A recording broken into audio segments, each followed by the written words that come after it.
Ladies and gentlemen, this is Tony Chimmel, the GOAT of ring announcers. And you're listening to the Marks Podcast on YouTube.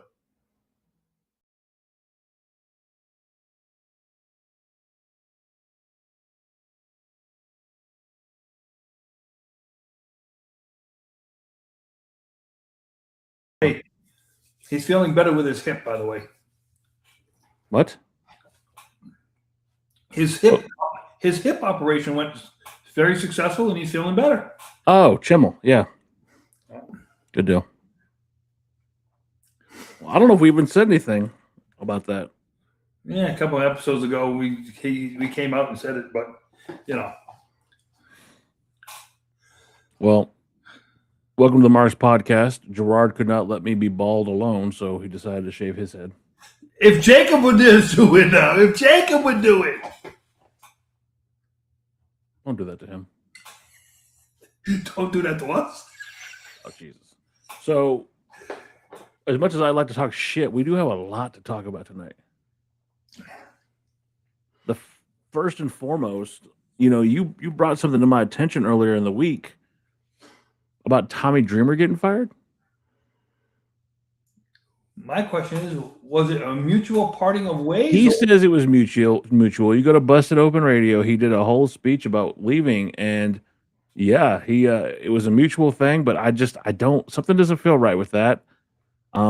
Because let's just say what it is. Tommy Dreamer is the ultimate professional. Well, I saw something else on because I got my Twitter back today. Kinda. I had to start a new one. But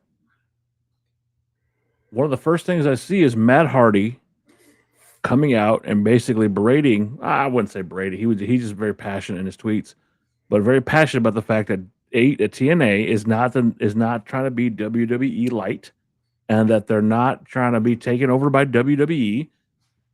And if anything, they're just trying to elevate the company. That sounds great, and I want to believe Matt. I want to believe that they're trying to elevate the company, but the problem I have with it is, yeah, you're trying to elevate the company, but how do you elevate the company whenever your stars are going away? Steve Macklin's gone. You have Tommy Dreamer's gone. The word is that Santana will be leaving soon, and that's your world champion. Look at it like this.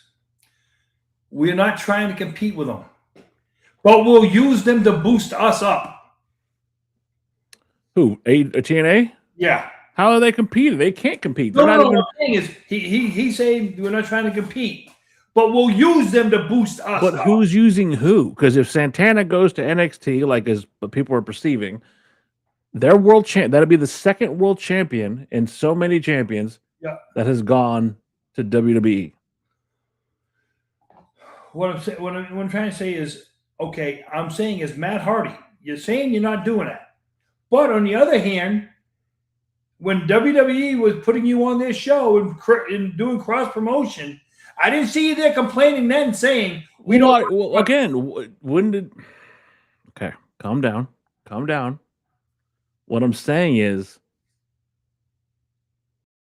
how can someone say they're because he's not saying they're trying to be number two. He's not saying they're trying to be WWE light. He's saying they're trying to be their own brand. He's not attacking them. He's simply saying that he doesn't like this idea that people are putting out there that they're WWE light when they're just trying to be TNA. Cool. I can respect that. You, being that WWE fucking try hard, die hard fan, is so quick to attack them. They didn't do shit. He's not saying anything negative. My question to you is, how do you feel about a company basically getting swallowed up and being used as a talent pool for WWE? Wouldn't it be the first time? Yeah, but is it right? Hey, excuse you, AWA, Georgia Championship Wrestling, Mid-South Championship Wrestling. No, but what I'm saying is it right? All right, for years, WWE went on this whole tirade years and years ago about how WCW went into ECW and WWE and raided their talent. That's all WWE is doing now. Okay, so blame WWE because they're the Yankees? No, blame WWE because of their business practices. Everything they do comes off to me, I'm not saying you, to me as slimy as shit. You're counter booking a company that's clearly number 2, and all they're trying to do is exist. Hold on. Let's break it down to one thing, okay?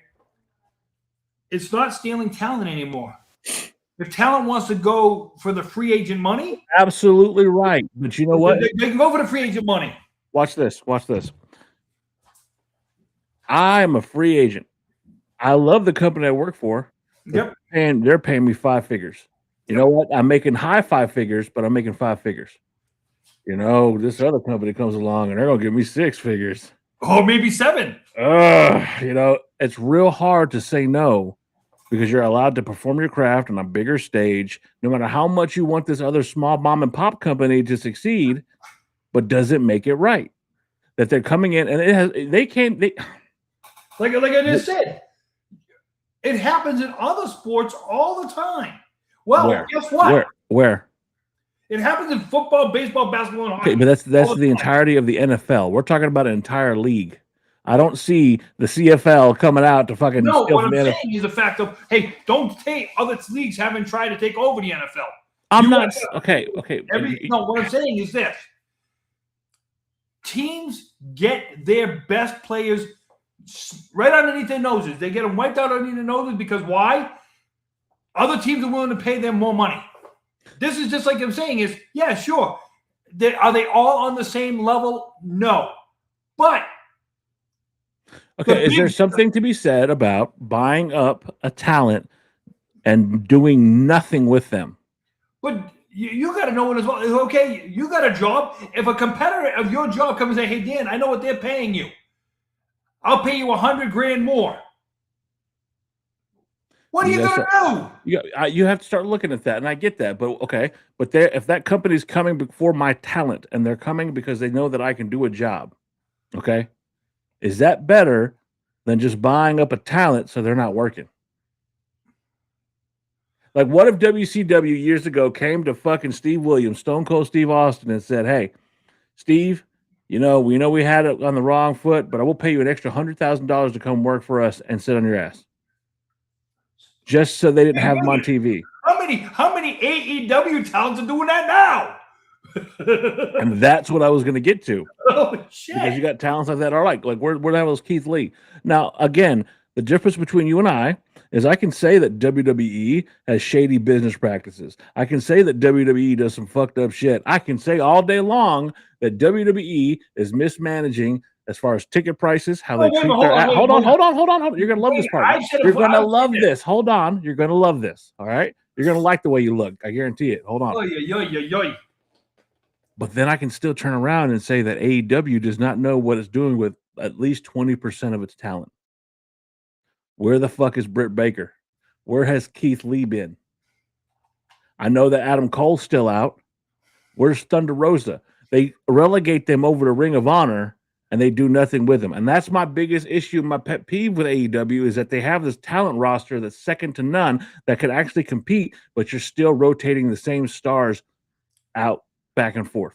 And you're the same guy who gets pissed when after every WrestleMania, WWE has a roster cut because why? They're letting go of the loose ends because they're not doing nothing with them. Were you? Because a couple weeks ago you were on my side and how it's bullshit how they treat people.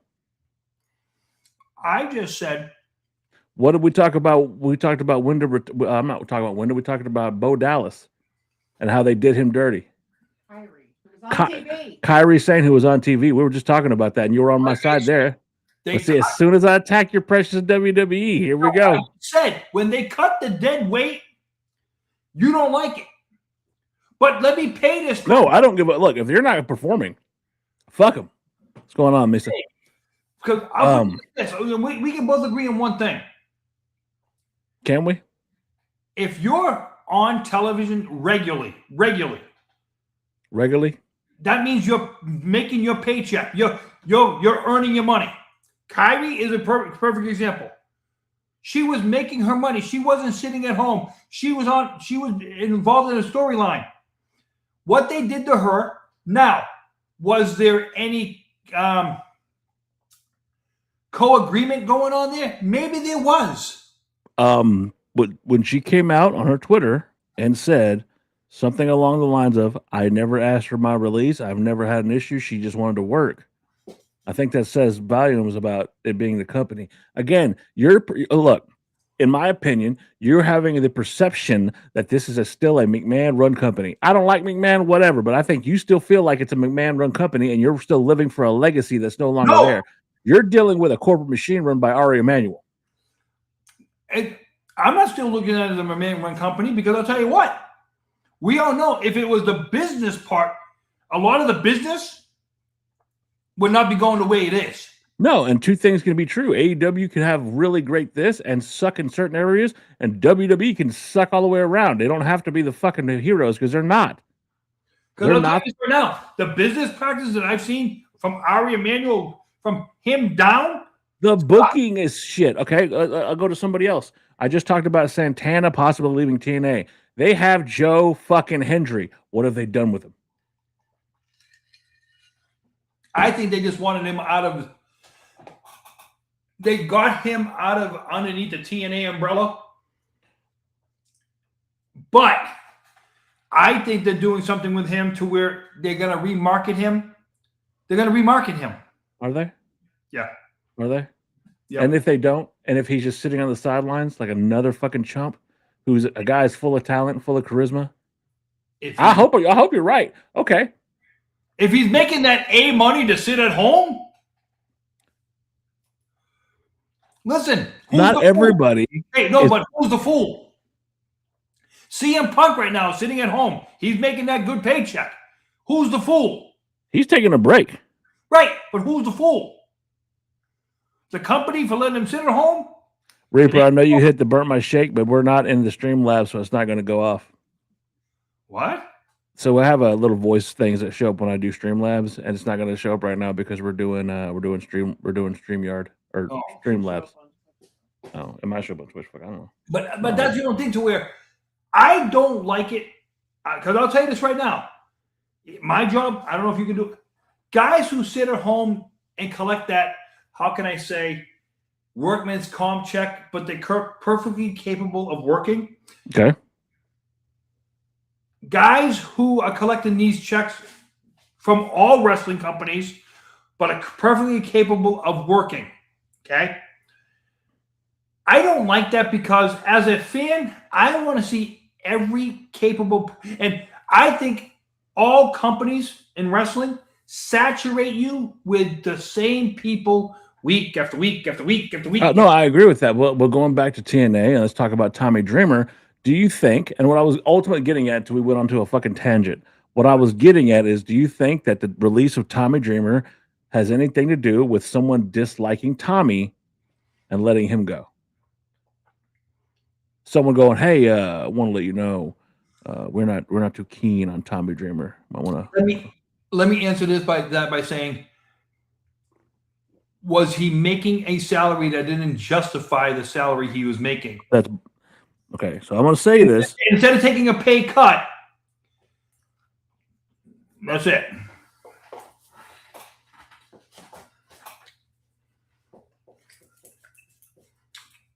Because in Tommy's world, sometimes 50% of something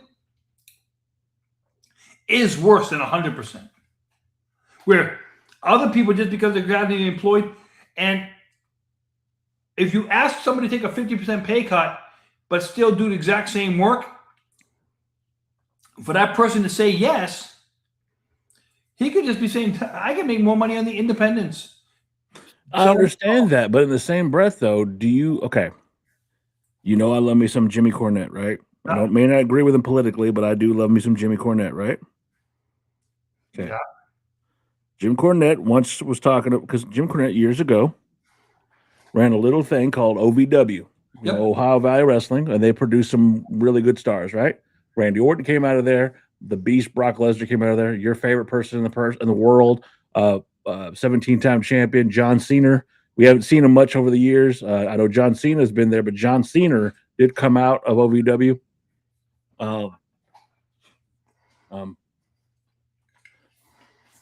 That being said, Cornette would complain all the time. And granted, look, to be fair, again, I'm not trying to attack WWE, but I will say he said that it was a lot to do with John Laurinaitis, but they would fucking tell him, well, we don't want you serving this kind of Snapple. We don't want you doing this. We don't want you doing this vendor. We don't want you doing this. You know, we fired this guy, so you're going to have to take him off TV. Well, are you going to give me some notice and let me know? Well, we can't put him on there because if they wrestle, they get hurt. We got to pay for it. All these things that higher management was doing to OVW.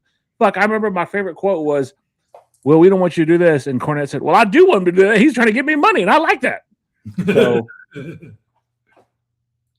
is it the same type of thing going on, the same deal going on in TNA? Do you think they're basically using TNA as their feeder? A backwoods deal, a backdoor deal, backroom deal that they won't come out and say? If they come out and say it, then they would be accused of being a monopoly. You know that. Yeah. So we're right back to the way WWE and ECW were then. Yeah. If it's something that's going on behind our backs, and if it was to come out, they say monopoly. Well, first of all, there's not a monopoly because let's just be honest. Anybody can. You got the money, you can put on a wrestling show. Anybody can do it. Okay, if you have the money. Be on the lookout for the Hector Virus Championship Wrestling coming out soon. But to get to where WWE has gone, who was the wrestling company? Was it MLW that tried to sue WWE because they claimed WWE blocked them from getting a television deal or something like that? I don't know, but I know for a fact they blocked AEW from going to Madison Square. That's what I was going to say. You can say it's a monopoly because if they block venues or they block programming, then you have no other option. So it is a monopoly. Blocking and telling a company, if you allow them in, we're not coming back. That's two different things. No, it's not. No, it's not. Yes, it is. Look at this fucker right here, this Yankee. You can tell a company, you can tell a private entity, if you allow this guy in there, I ain't coming. And if that company decides, go pound sand, Madison Square Garden always has the choice. Threatening, but they're threatening. But they are literally threatening people. It's an industry union. That's how this works. But they do have the right. There's a work stoppage. We can't. He works for the fucking Capitelli family over here. He's part of the Teamsters over here with this shit. Exactly. Me? Yeah. Oh, absolutely. We didn't muscle. We merely made a suggestion. It was a suggestion. It's a fucking monopoly. Listen, we all know. I'll put you like this, okay? If all these buildings are union shops, if a wrestling promoter really wanted to do some damage, throw some money at the union about their competitor. And I'll tell you this right now.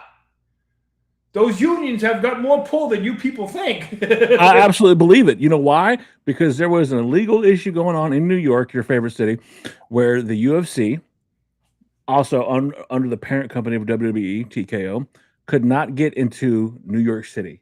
The Las Vegas Culinary Union, I want you to think about that. The Las Vegas Culinary Union was sandbagging and paying, and it was proven, a former congressman or senator, something along those lines, in New York City to prevent them from getting through.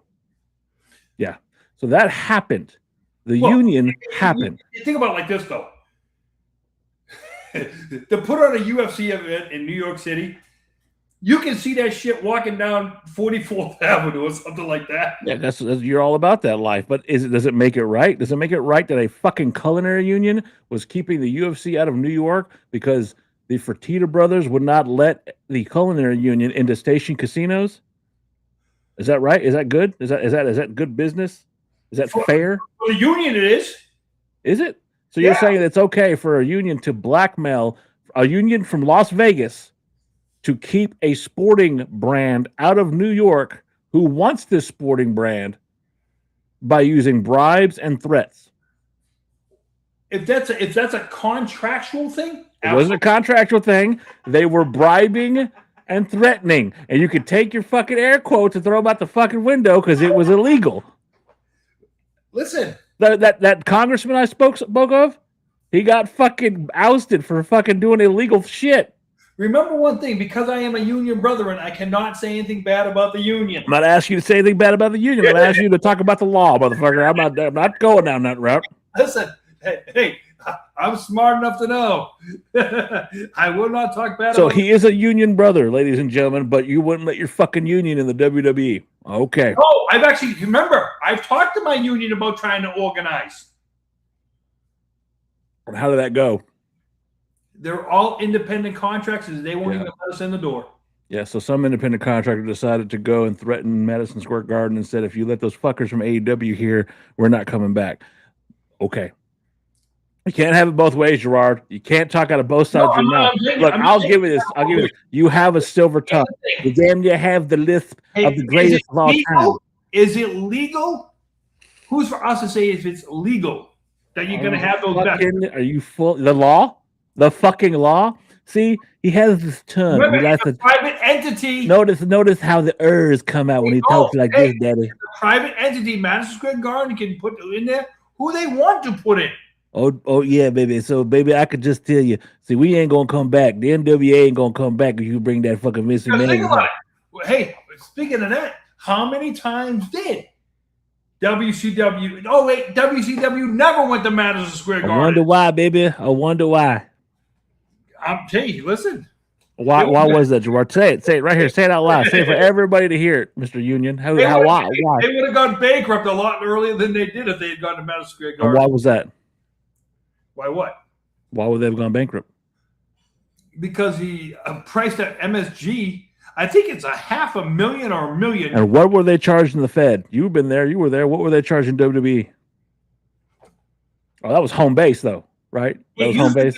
It used to be an 80-20 or 70-30 split. Then MSG went to a flat-out rate. Did they? Because WWE can go there anytime they fucking want.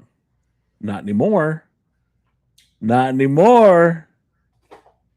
Why? Because their rates. No. Oh yeah. Oh no! Listen. WrestleMania 1 was in where? Madison Square Garden. WrestleMania 10 was where? MSG. WrestleMania 20 was where? MSG. Where was 30?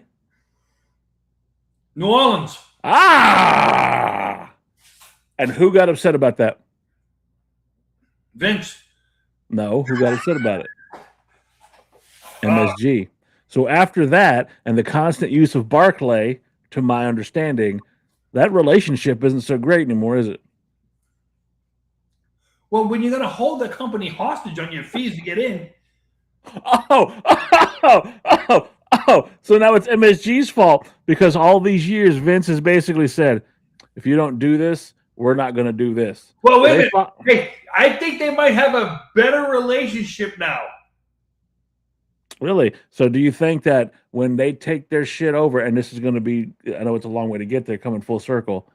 So when they go to Saudi Arabia to do the greatest show in the world, when they have their own Riyadh season next year, and a Mr. Khan, not the Khan you like, the Khan I like, shows up with that Jacksonville Jaguars pin on his suit and says, hey, I'd like to make a deal. You think they'd be a little more willing to work with him? No, because I'm going to tell you this right now.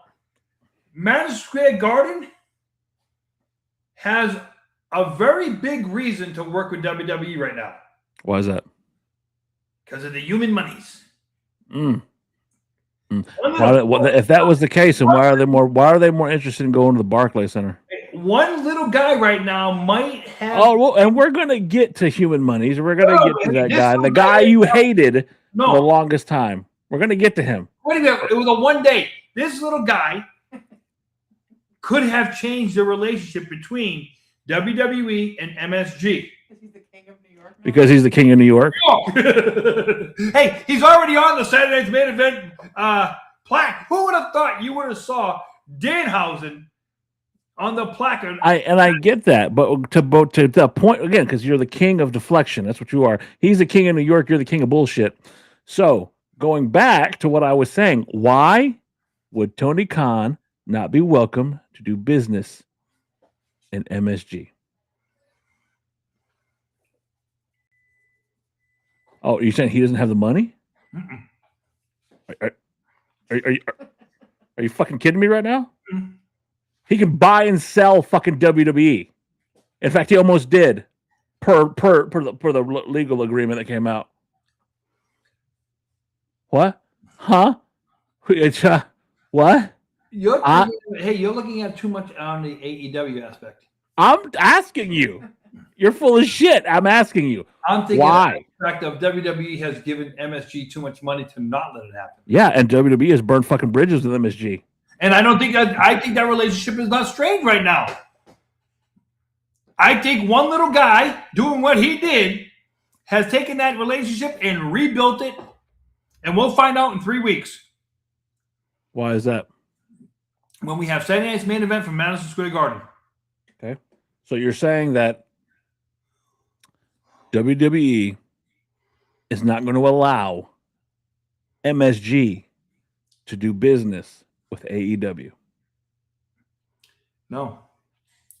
So that I want to, okay, now see, he just said it.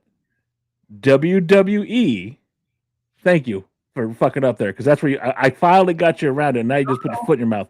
WWE is not going to allow MSG, so we're clear, to do business with AEW. So a third party that has nothing to do with Madison Square Garden, that just books entertainment there, is stopping another third-party company from doing business there. No, it's not a WWE issue. You just said it was. No, I didn't say it was WWE issue. You are the slipperiest fuck I know, but that you I got you to say it twice. No. Yes. I wasn't saying this is recorded, fucker. I don't have not a problem with WWE. Okay. So when you rewind this part, this is the part of the podcast you're going to rewind, and she's going to laugh her ass off when I say it. And when I want you to join real quick. You're taking notes here. Hold on. I'll let you to join. I'm going to ask you a question. Please join in. I'm going to ask you a question because you're of the three of us, you're the most honest. Okay. Hello, wife. How are you? Hi, I'm good. How are you? Okay. So earlier, were you watching the podcast earlier? It's a great show. You're trying to put words in my mouth. You let me clear. I gave a one-word answer. So when I asked earlier, Gerard, I believe I was pretty clear because I asked it multiple times. Is WWE going to prevent AEW from doing business in MSG? What was his response? That they would block it. Yeah, that's what I thought. I thank you so much. I just wanted to make sure I got that. Thank you. You're welcome. You didn't even clarify that. I said it twice, Gerard. I don't have to clarify shit. You're so full of shit. In fact, you're so full of shit. You tried to change the subject to Danhausen because you knew where I was going, and then you fucking buried yourself. Nope. I think. Put it this way. I don't think WWE is going to block AEW. Even though that's what you said, but go on. I think that Madison Square Garden is going to block AEW. Why would they do that? Because I think WWE has a cut deal with them. What's that? What would that deal be? I don't know, but put it this way: if MSG goes to both companies, come on, you got something. Go, come on. Hold on. She's got something. Let her ask you the question. Whatever she's going to ask you, let her ask it. I'm la. So they have a contract. Nothing. So they have a contractual agreement to not let anybody else book where they want to book, and they perhaps maybe pay them a stipend or some sort of bonus to not rent the space out to any other competitive wrestling organization. And I'm trying to say to you is MSG is a private entity.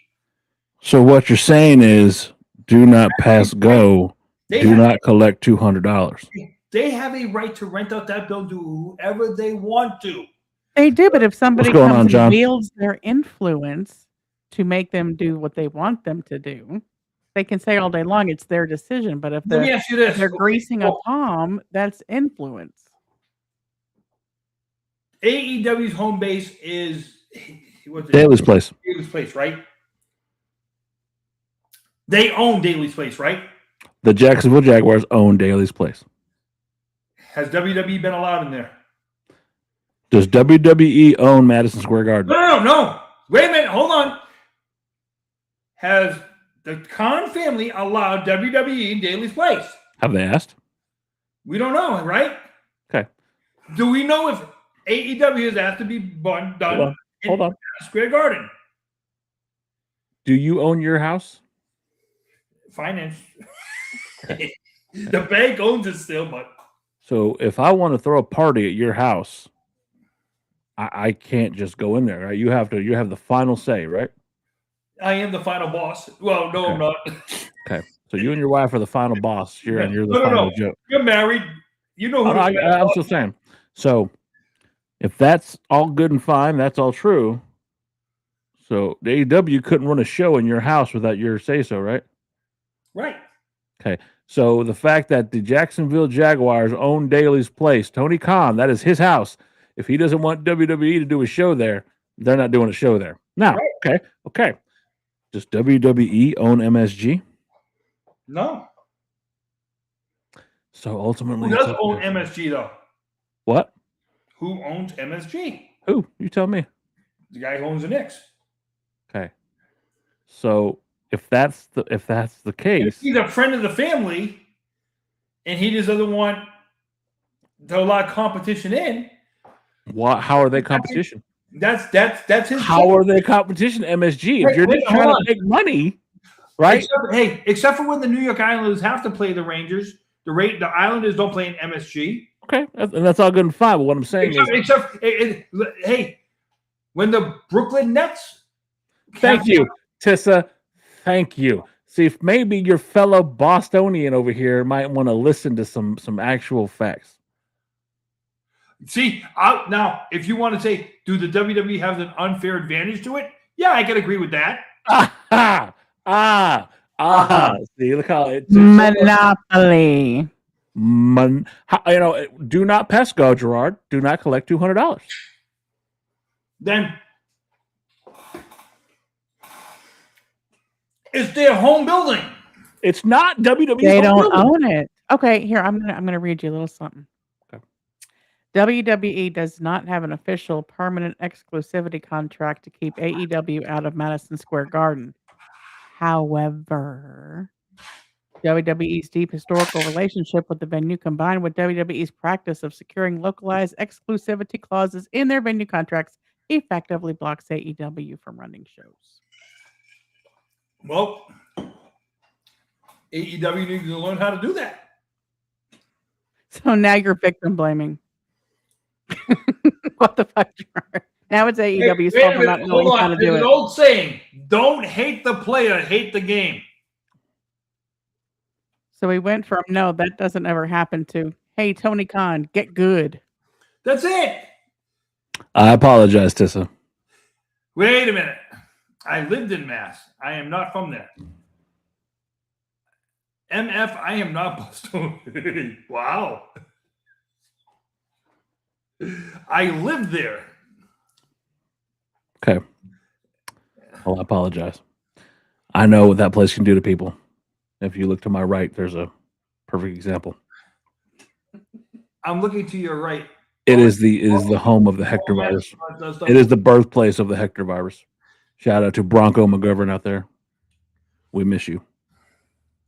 Don't you realize last week she said she's from Texas? I have a very short memory. All right, Dory. But ultimately, what I'm getting at is it's unfair practices. It's continued to be the behavior of WWE. It's just what they do.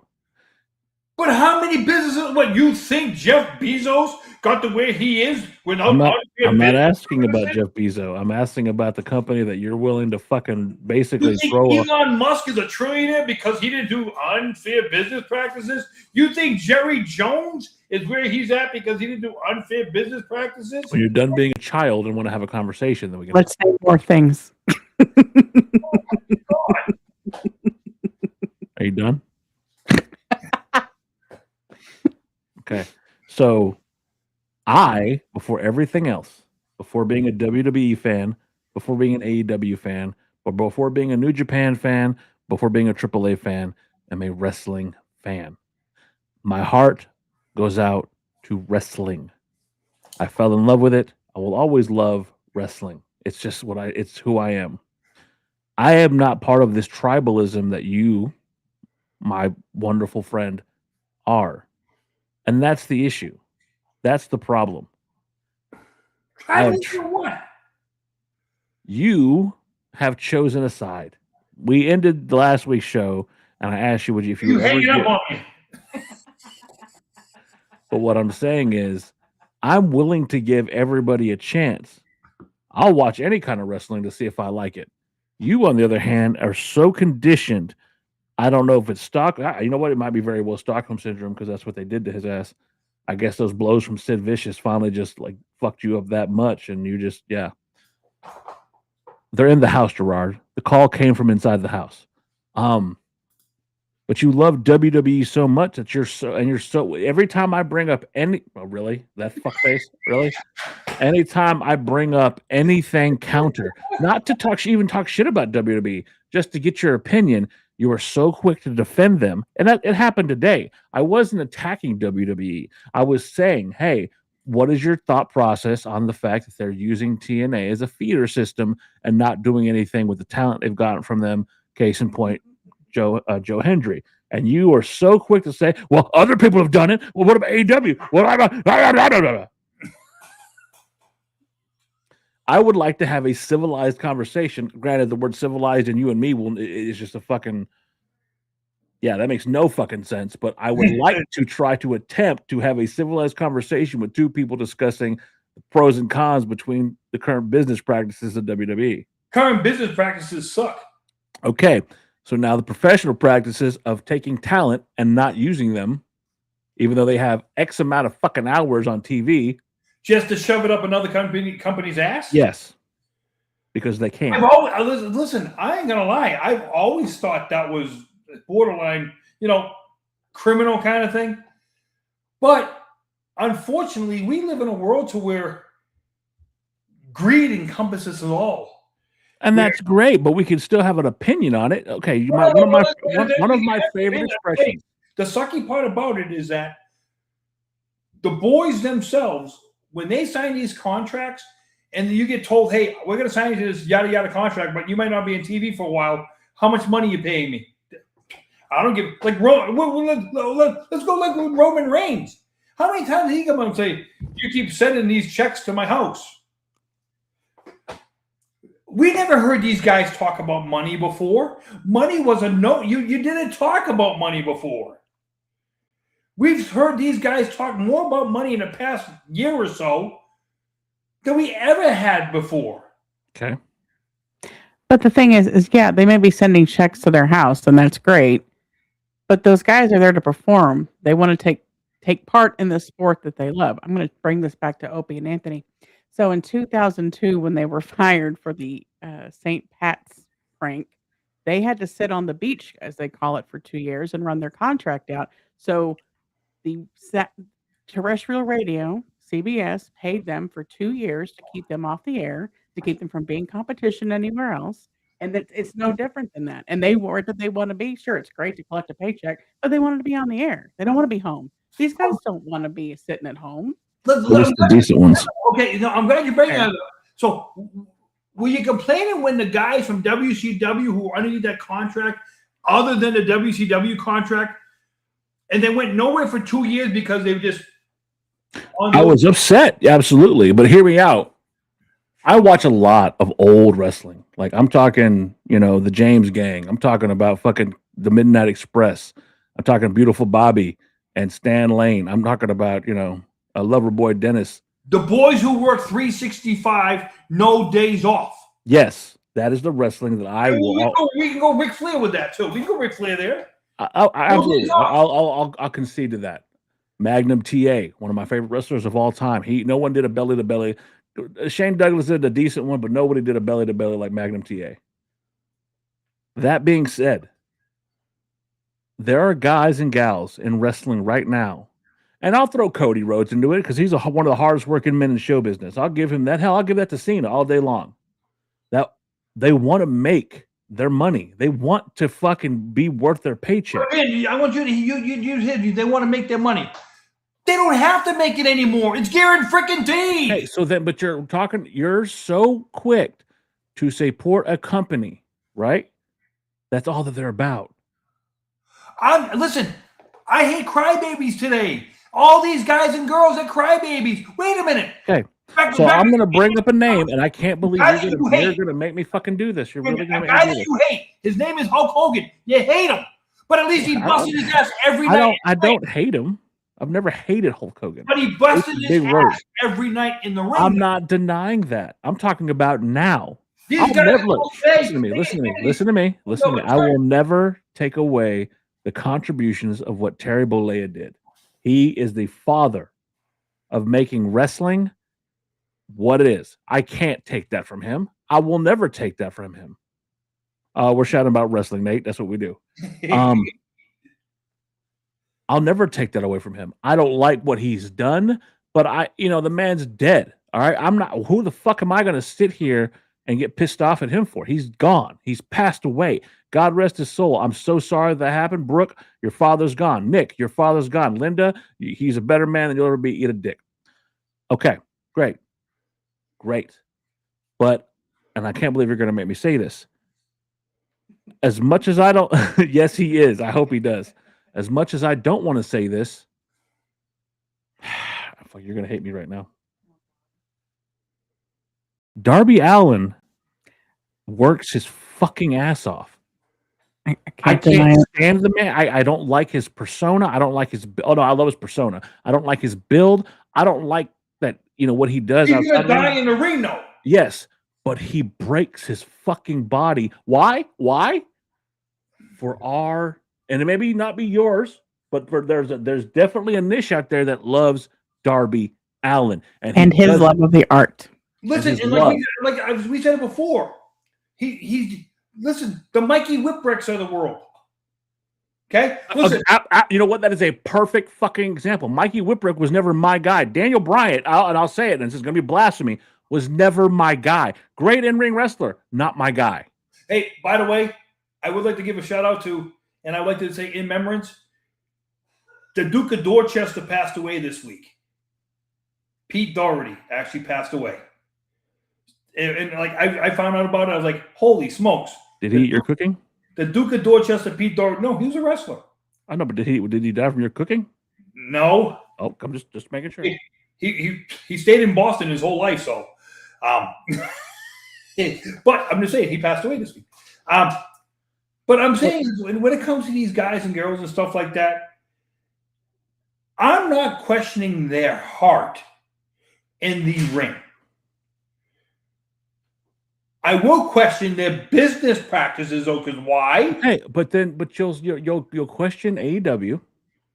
I'll question any guy who's under professional contract. Okay, but so we've talked about this. We've talked about this over and over again, and we know what? That's what makes this podcast what it is. You and me arguing about the pros and cons of fucking WWE. That's the 95, or we argue about Vince. That is what we do on this show. What I'm getting at, though, is I don't like Darby.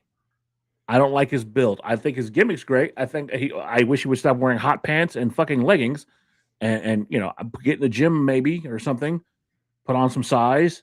And that's just my opinion. But I will never deny that little fucker goes out there and puts a beating on himself for our entertainment. And I'll ask you, because you watched it with me, the Darby Allin MJF match was excellent. Yes. It was absolutely excellent. There was a little bit of it. You have to suspend disbelief because he is so much smaller than MJF, but he does make it work. And that's me complimenting Darby Allin. I cannot believe it, right? On this podcast of all places, me complimenting because his work ethic is second to none. It doesn't mean I have to like everything about Darby. I will put his work ethic. Hold on. I will put his work ethic and his fundamentals up against just about anybody that's going big right now in WWE that's worth the shit. Because I'm sorry, I like Roman. I don't see enough Roman to give a fuck. All right, I don't like Jey Uso. Great. He's got the size. He's got his little yeet. But I would say Darby Allin is a harder worker than Jey fucking Uso. Something came out this week, and because you're going to bring up somebody like Darby Allin, and the thing that got out is the trailer incident in WCW, the lawn dart incident, I should say. Yes. It was Rey Mysterio's idea. Yeah. At the time, I did not know who the hell Rey Mysterio was. Okay.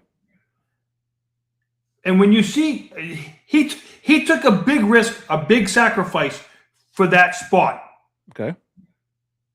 If that spot goes a different way, is Rey Mysterio who Rey Mysterio is today? Fucking 100%. But what does that have to do with what we're talking about now? Yeah, he threw Yeah, when he threw him into the Trill. But it's okay. So what made that, and I don't know if y'all remember this, but this is the significance of that. Eric Bischoff, for all his faults, did an amazing job of making shit look real, using their real names. Everybody knew who Diesel was. Everybody knew who Razor Ramon was, but nobody knew who the fuck Scott Hall and Kevin Nash were until they broke on the scene and raised hell. Throwing Rey Mysterio into that trailer and the way he took that and sold that fucking bunt, that lawn dart incident, the way he hit it, it looked fucking real. The police actually showing up. Yes. So, do you remember Tojo going back to Tennessee wrestling? I'm talking about Jim Cornette, talking about Steve Austin, talking about way back in the day, fucking Memphis wrestling. There was a guy named Tojo Yamamoto. I mean, I'm talking old school Japanese heel. He had a toothpick, and what he would do is when they weren't looking, he would dig into their fucking fingernails with the toothpick. And these guys were screaming, but he would put it away before the referee saw it. So Steve Austin was talking to Jim Cornette, and this is years ago, and he talked about how Tojo grabbed. That was his name. I'm not making it up. He grabbed fucking Jerry Jarrett, not Jeff, but Jerry by the ear and pulled the shit out of it. Look at your face. Look at your face.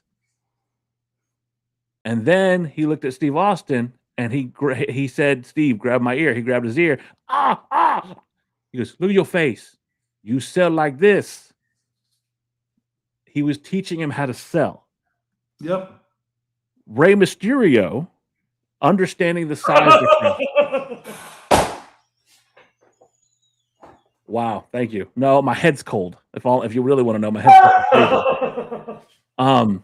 No, like, look, it's just fucking freezing as shit. What a hell of a way to... That's a hell of a segue right there. That motherfucker's like my little brother. So when I see him, I'm going to kick him right in the dick. Anyway, I was making a fucking point, Chayton, for fuck's sake. Rey Mysterio selling that fucking dart, right? Selling that, like what you brought up. It doesn't make Rey Mysterio. It makes that moment. It makes it believable that these guys have come in and they're violently taking over a company.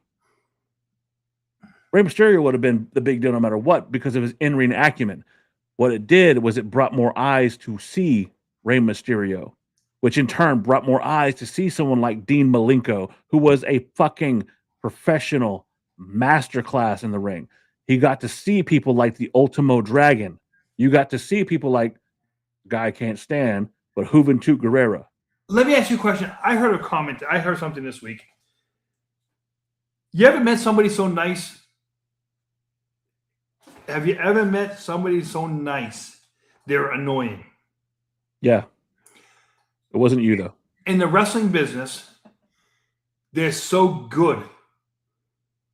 Tommy Dreamer. They're so good, they're annoying. I wouldn't say he's annoying, but yeah, Tommy No, Dreamer. no, in other words, the guy, I'll give you a perfect example. Let's use Bret Hart. Bret Hart's not nice. No. Bret Hart in the ring came across as nice. But the problem was... You got to play another one of those today. But the problem was he was so nice when he got into the ring, watching his matches could become boring because it's like, it was like, okay, do something flashy, do something. It was almost too old schoolish, okay? Where today, I don't think we get enough of that. Of what? The old schoolish kind of. I've been telling you that. I've been preaching that for the longest fucking time. Let me know whenever you're ready. What really What the why would you say screw Tommy Dreamer? I'll wait for that one. The problem I have with current wrestling is, and oh my god, I'm becoming Jim Cornette, is that if you look at anything from the past, like again, I was watching fucking the Midnight Express versus the Malky brothers, and if you know who those guys are, then fucking thumbs up to you. They sold a fucking DDT like it meant something. They sold a slingshot suplex back in the day like it meant something. What? For fuck's sake. Okay. Well, everybody's allowed their opinion. Oh my god. Yeah, I'll never say that about for everything Tommy Dreamer's given to and of himself. I cannot say that. Yeah, I'm going to put you like this. Let me say, you just bring up a tag team, and let's go to another tag team that their gimmick was great, and they could wrestle. The Rougeau brothers. You're just saying that because you're related to the fuckers. No. Listen, let's just say it like it is. With the small little American flags, with the music and stuff like that, they could get under your skin. Are you ready? But they were talented. We're gonna do a brief interruption to divide up because we're almost at that hour mark. I think we should start doing this from now on. We'll do every hour, every middle of the show. We're gonna play one of these. What? It's because we brought up Bret Hart. Because we brought up Bret Hart. Oh, my God. Just for you, Gerard. Oh, my God. Whenever they would go get ice cream, they would always come back with one. Vince and Sean, whenever they would go get ice cream, they would always come back with one cone. Davey was running a whole crack operation. My dad, Stu, would get these guys in the basement and he would just stick his thumb up their ass. Vince and Sean would take naps in a hammock. Bill Goldberg, I know that he did the Tylenol murders. Ric Flair, I never got it. I used to love to cheat on my wife. Vince and Sean used to go camping in Vince's backyard, and Hunter used to hide in the bushes, but they knew he was there. I'm on the money in Germany, and they would scream for hours. I think my greatest memories were making crack with Roddy Piper.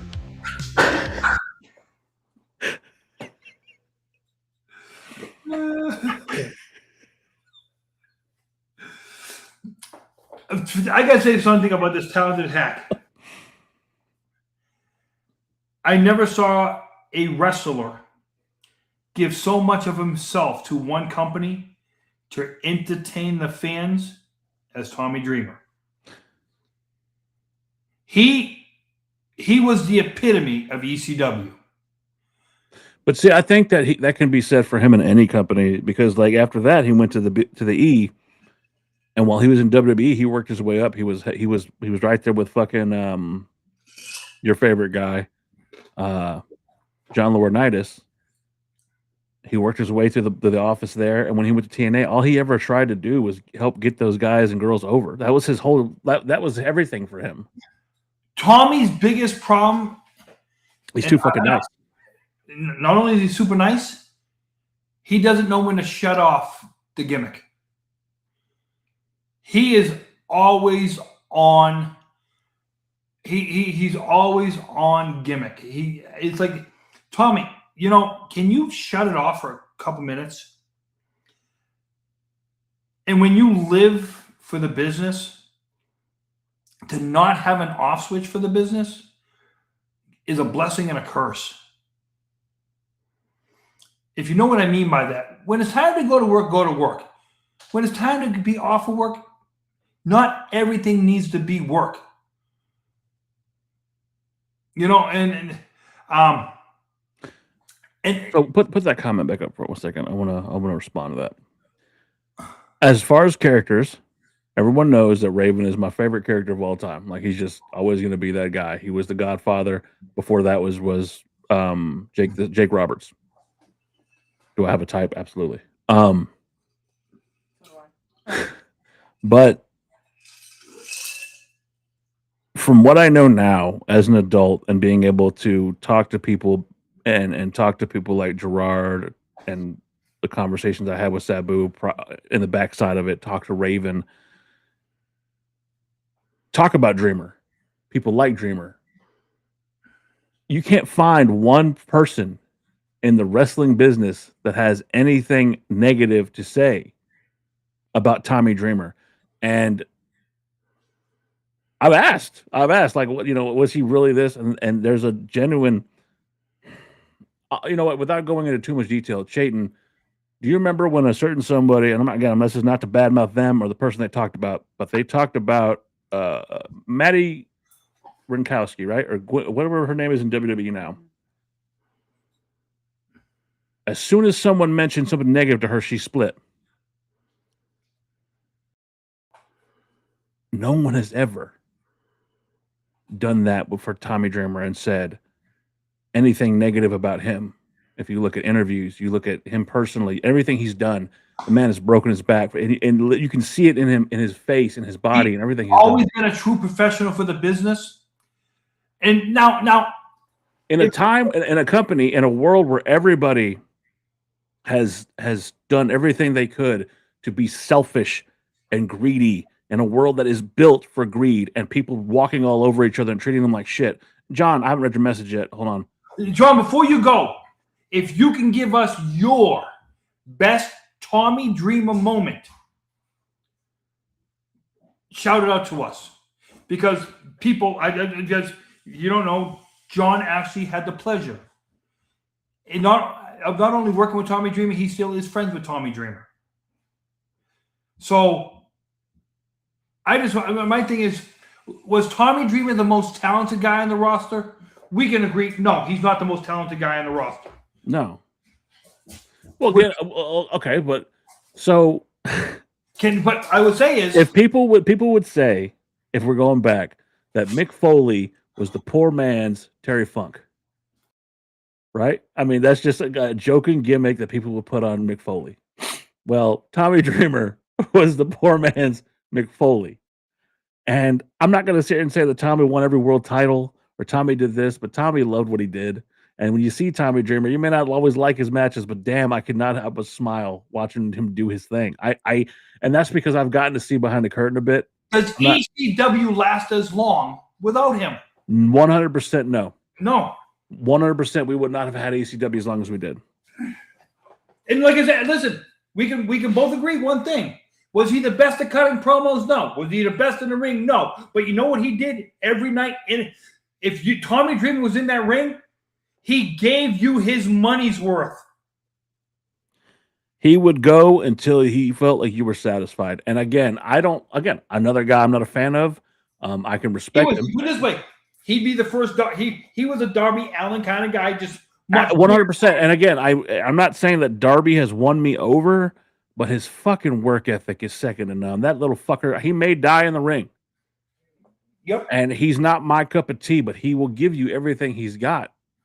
And I feel bad now when I go back sometimes and think about the fact that I have dogged out Darby quite a bit. I have. But I watched. But David, we dogged him out for one reason. The only reason why we dogged him out, we don't want the guy fucking dying in the ring. Well, it's not even that. He's not my cup of tea. But again, Jungle Boy is not my cup of tea. And you know what the sad part is? That little bastard could end up in WWE because his contract's almost up. I don't. Piece of shit. Fuck! Such a piece of shit. You know that? Why? Who's next? Is he gonna bring Luke Perry with him too?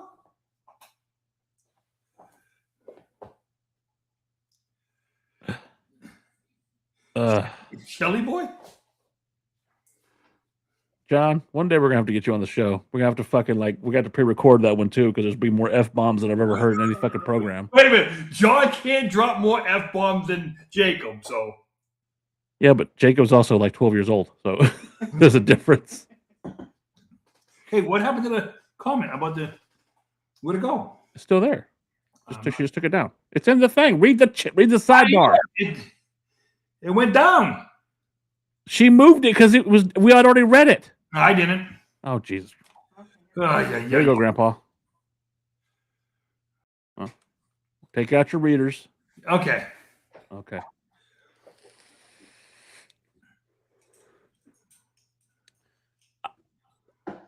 So this is going way back full circle, trying to bring it back to full circle, but We were talking earlier about guys who were lazy as shit, and I can't say that about Tommy Dreamer. I can't say that about Magnum TA. I can't say that about Dusty Rhodes. I can't say that about the original Midnight Express and the second version of the Midnight Express. I can't. What I can say it about is a lot about 75% of the WWE guys could not blow wind with the guys from the 80s and the early 90s. Hey, let's go back to the number one guy of all time. The guys today couldn't blow wind with Andre. Andre wasn't lazy. I didn't know where he was going to go. Andre wasn't lazy. And that's sad. Andre's body was falling apart. He would still give you the best match of his fucking career every night because that's all he knew how to do. Think about that.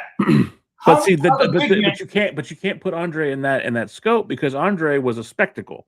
People paid just to see Andre because he was 7 fucking feet tall. But Dan, he could be wrestling a guy my size, your size, and you know what? He still made sure the fans got them. No, and I agree with that. But see, who do you blame for that, Gerard? Do you blame someone like Scott Hall and Kevin Nash, who were fucking the godfathers of the guaranteed contract? Do you blame WCW because when they came in and Ted Turner bought NWA, Jim Crockett Promotions, he was giving these guys money hand over fist so they didn't have to fucking work? I'm glad you brought it up because let's go full circle. The guaranteed contract made these guys freaking lazy. Okay. We always talk about kayfabe. Did that have something to do with it as well? The internet killed kayfabe. And you know what? No. Kayfabe died the day that 4 guys decided they wanted to fucking... But I'm saying is the fact of, and I mean this in the nicest of ways. No, you don't. But go ahead. The fans don't fucking need to know everything that goes on behind the scenes. And that's including us. We would still have a show if kayfabe was still alive because we would just talk shit for 2 hours. Go ahead. I just wanted to say, because Jacob's not here, that there is one wrestler who's never been lazy, and that would be Jinder Mahal. Oh, good Lord. Oh, yeah. So the issue I have, though, and again, I go back to what we were just talking about. I don't... If kayfabe... Would the business be better today if it still was 100%? I think we would be selling out arenas because we talk about, like, again, going back to a Jim Cornette conversation, people really believed that this shit was going down when they had heels and faces in different buses and in different hotels and shit like that. And you were working there. Listen, how many wrestlers back in those days? Let's just go back to Sergeant Slaughter during WrestleMania season '92 when you had the Gulf War going on. He was under 24/7 surveillance just so he wouldn't get murdered because he was an Iraqi sympathizer. Allegedly. I still think it's because they couldn't sell shit out back then. Their ticket sales were garbage. But think about it though. You tried to put a show from a 20,000 seat arena into 100,000, and the United States government told you we cannot protect the show. So you got to go to a smaller arena. Hey, I'm trying to think of a story to where we could go with the Bret Hart stuff, insulting Americans, to where you were I got one for you. Hulk Hogan flipping the night he flipped. How much that wasn't shit. Go back to a prime Jimmy Cornette. They were getting stabbed. They were getting shanked. Go down to fucking Puerto Rico. I'm not talking about Bruce Brody. I'm talking about fucking those when they had the cages around the audience, not the ring. They had the cages around the audience because they were trying to stab him. Because if you hurt one of Carlos Colon's fucking faces then, well, I'm gonna put you like in the early days of the Boston Garden, they actually had to have a net around the ring because the amount of stuff the fans in Boston would throw at the ring. Look at the Philadelphia Spectrum. All in the Northeast Corridor, because why? First of all, I will say it. Y'all the pieces of shit. Y'all big ass crybabies. Somebody used to call this section of the country New England softies because they would say people from New England are soft in that. You are. What's changed? And for the long, it was like, I'm like, what are you talking about? Like, have you ever seen the Blues Brothers when they're singing in the bar and the people are throwing the glass at the chicken wire? Like, yeah. That's what I'm getting at is Chayton had the hot take that Tommy Dreamer was a piece of shit, and my question is why? Why is he a piece of shit? He said talentless hack. Okay, I'm sorry, talentless hack. Why is he a talentless hack? Okay, this is the qualities that he has, and hopefully, maybe we change his mind a little bit. What we do have is a bunch of people that are, in my opinion, overpaid and under fucking producing. Yes, where Tommy could have been underpaid and overproducing. I would agree with that. And not the fact that, let's just put out there like it is. At the time, he had one of the nicest looking wives in wrestling. Oh God, what the fuck did Beulah have to do with any of this? That's gotta be, because if Jacob's not here, you have to be the horn dog at fucking 70 years old. Well, okay, Nature Boy, Gerard Millette in the fucking house. Between Beulah, Kimona Wanalea, and he wasn't in a relationship with Kimona Wanalea. No, I'm just saying, those three. There was a lesbian angle, yes. Francine, Beulah, and Kimona Wanalea. He wasn't with Kimona. No, he wasn't. I'm just saying, no. I'm saying is that made me want to watch ECW. He says this, yet he'll talk shit about Bubba Ray for throwing him out when he was wearing his WWE fucking Teamster jacket.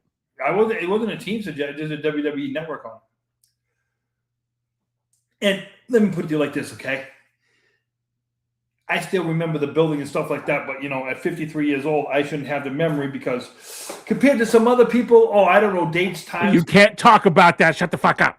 I just can't name names. I can talk about whatever I want. Well, then talk about it. All I'm saying is I can't name places. I can name places. Nobody can name names because everybody's fucking anonymous. No. I'm saying is I can tell you where I was, how I got there, and blah, blah, blah, blah, blah. But other people give you vague answers. Vagueness, not knowing. My butt behind the Philadelphia Spectrum. Gerard Millette was there with a WWF jacket. Hey, listen. I actually have stood next to the Rocky statue. So have I. It's not on the top of the building. It's over there on the side. Hey, the only problem is the Rocky statue is smaller than you. What does that have to do with shit?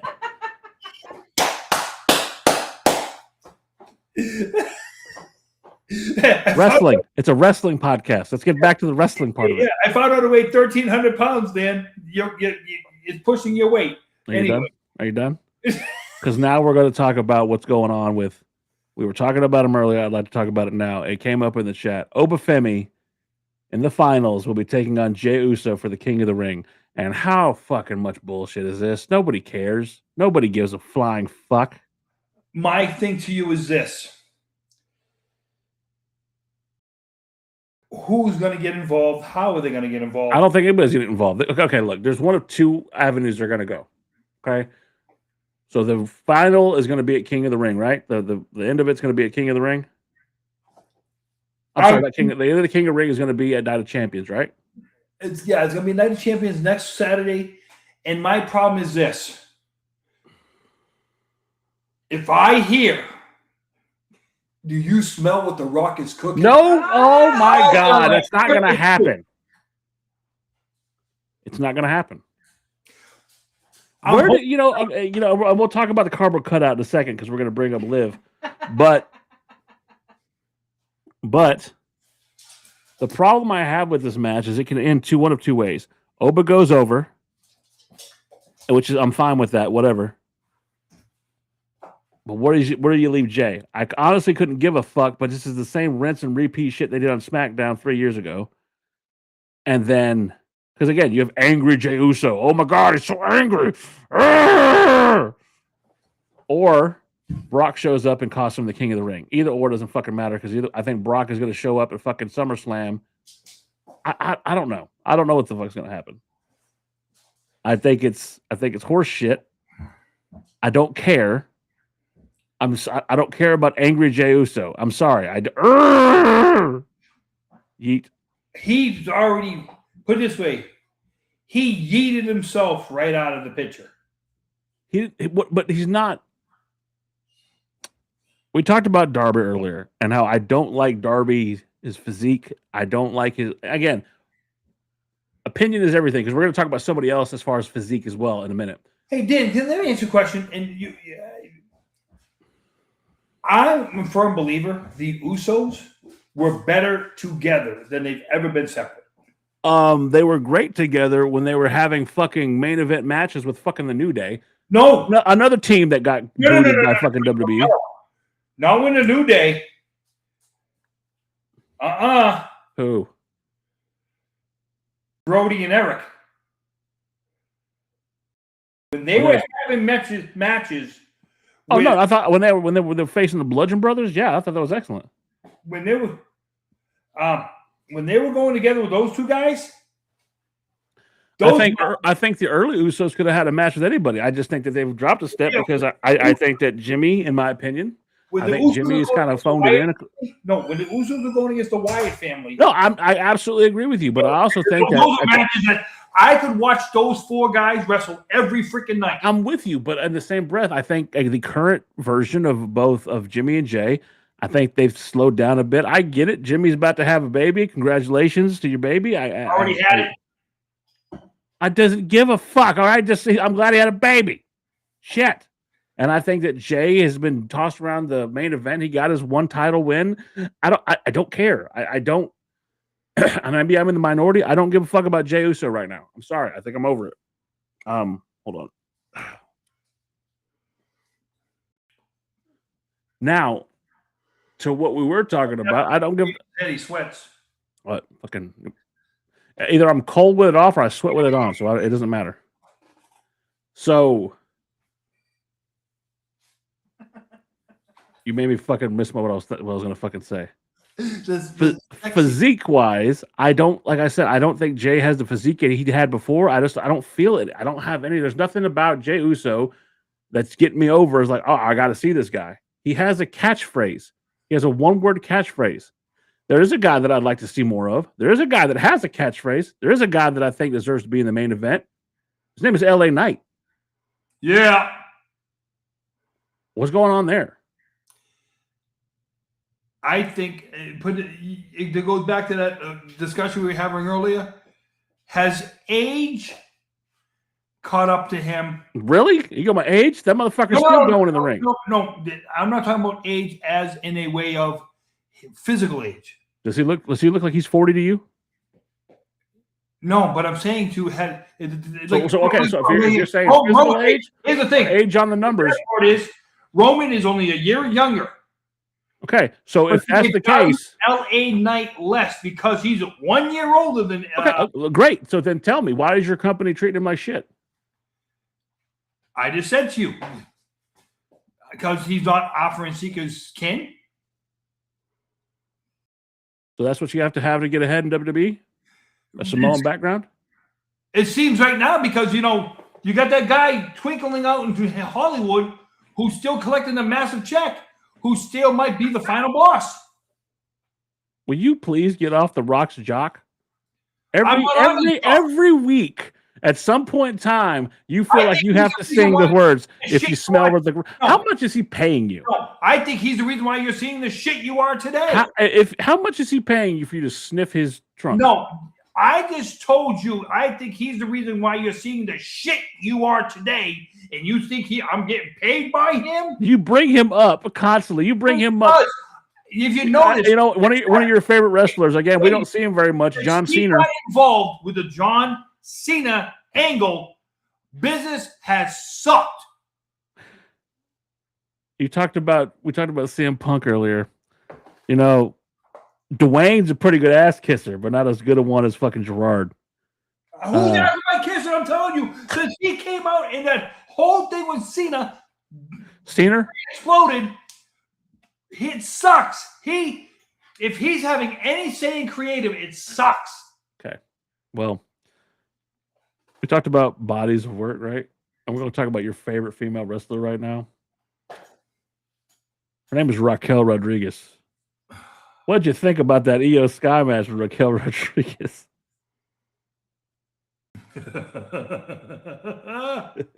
I'm gonna see, and this is what I'm playing with. I'm playing with gasoline here. I'm just gonna sit back. I said the name Raquel Rodriguez. I know we're probably gonna get the boot for this one. Gerard Millette, how do you feel about Raquel Rodriguez? First of all, I wouldn't feel her at all. That's number one. Secondly of all, okay. I can't even say $1 million body and a 10-cent brain because, you know, that'd be insulting to people with 10-cent brains. That's not good in the ring. She's not good on the mic. But how do you slam her and not slam Jade Cargill for being the same way? The only difference between Jade Cargill and Roxanne is Jade is your perfect looking female wrestler.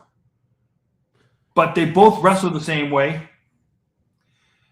And listen, let's just put it like it is. You're not, if you got 100 women, you're not going to hit gold 95% of the time. You're not going to always have your EOs. You're not always going to have your Rheas. You're not going to always have your Charlottes. And let's put it like this. In her heyday, your Alexas, your AJs, and... Oh, what I was getting at is we talked about people actually giving a shit and making this not just a career, but their life.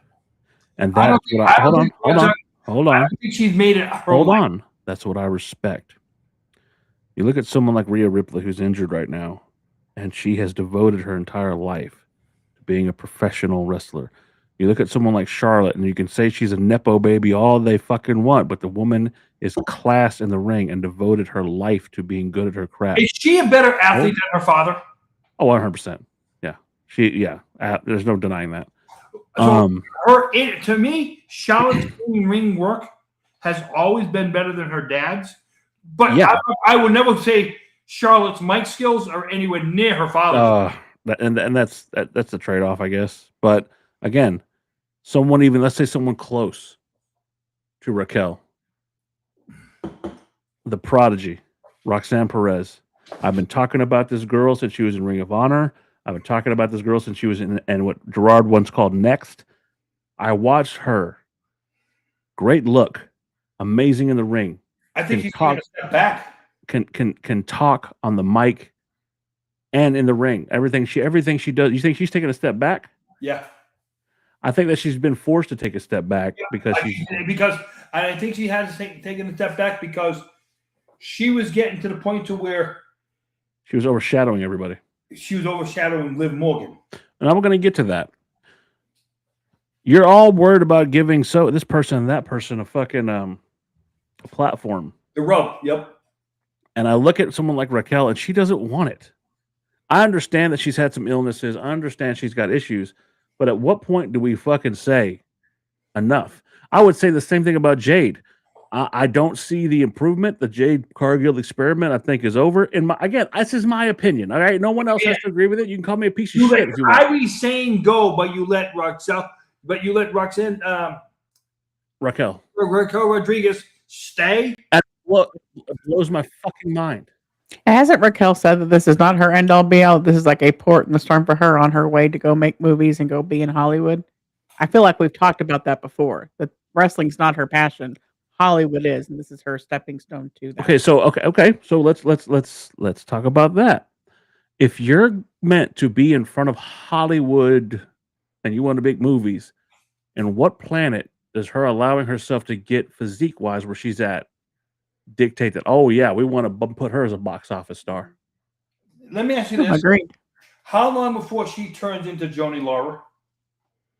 Doing porn? No. The body wise, how long before that comes? She'll never do it. She's like, what? She gonna get fucking enhancements? Yes. Does she think she needs them though? Does she think she needs them? because that's not the issue to me. She could look. I get where you're coming from because you're a fucking asshole. Nope. I know. Don't bullshit me. Why would you bring up Joni Lola, the woman? And I love China. I'm saying.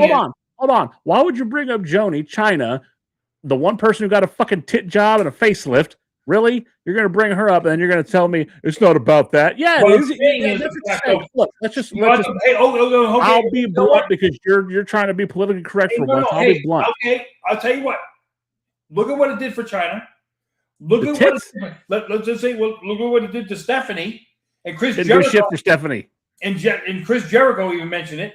Yeah, because he was talking shit. And but I'm not the only one saying it. Other people are saying it. I don't give a fuck about a tit job. I give a fuck about her going from one place. Hold on. She was in NXT. She was doing a damn good job. She had the Tejana bomb. And this is the problem I have with Raquel. She has the talent. She has the ability. I watched her in NXT, and exactly, that's where I'm at. I feel like she's being lazy. And yet you'll get rid of someone like Kairi Sane. So if I'm going to dog the shit out of Darby Allin because I don't think that he physically is in a place he should be as far as wrestling, then you're damn right I'm going to do the same thing about Raquel and say that. Hey, Dig, let me ask you this. Would this be one of those instances, and just play the cards here, Roxelle Rodriguez going to a place like what the fuck is a Roxelle Rodriguez? I'm sorry. Raquel Rodriguez would going to a place like AEW and getting better. They don't want her. No. Hear me. I'm saying, hear me out. Could a move like that help a woman like her? Why? So she could use them just to come back to WWE? I don't want her in AEW. No. Okay. TNA. Let's talk about TNA. Yeah, she goes to TNA. I'll tell you another one because I'll tell you this right now. Talk about a waste of talent. Where the hell's Camille? She's back. When did she come back? She's been in AEW. I think she might have done some dark matches. And because I'm going to tell you like this. If there's a woman. Megan Bain. No, hold on. Could you imagine, and it'd probably be a god-awful match, her and Jade? Nobody wants to see it. That's the problem. She has not. Okay, so how many title shots has she won? And she's lost decisively. She's lost this match in the Queen of the Ring. She just doesn't have it. I'm sorry. And I'm being blunt, and I'm not trying to give everybody a fucking cupcake and a fucking award. Well, you know what happens in September, right? What? Her contract's up in September. Cool. So there you go, your movie star roles. Come September, or should I say, not September, SummerSlam, depending on what happens, if Jade loses SummerSlam, I think Jade's gone. Because I think they're doing it. Look, they're going to put her. I think so. Jade's taking on Tiffany Stratton. I think she's going to take the belt off her. I think Jade's going to be the U.S. champion. Great. Good for her. I think they're going to put her in a program with fucking Charlotte. I don't think Jade's going anywhere. I think they like her. I think they love her look. I think did they resign her then? I don't think they're going to fire her. No, but did they re-sign her? They might. We'll see what TKO decides. They talked about a couple weeks ago about someone who's upper mid card who decided to take half the money on their deal. That could have been Jade. Because she's not living up to what she said she would do? It's not that. She's not. Here's the perfect example. Naomi versus Jade Cargill. Jade was supposed to come out of that smelling like fucking roses. And at the end of the day, it was Naomi that everybody wanted to see. That wasn't supposed to happen. I truly believe that. No one expected Naomi to be the fucking benefactor of that feud. But she was. And good on her. I miss Naomi. We're talking about, and again, you changed it to fucking Jade Cargill. I'm talking about fucking Raquel Rodriguez. Hey, I'm glad you said that though. What's the one thing I miss about Naomi right now? Her mic skills? She can work. Fuck yeah. She can work. Now, if we have spent many episodes talking shit about Nia Jax, we've done it. Yep. But motherfucker, has she changed her look? She's changed her style. She's cleaned her shit up. She is. A woman Buzz Lightyear. What are you talking about? I'm talking about the way she's been working with Last Legend. She's lost all this weight. She's taken the time to do it right.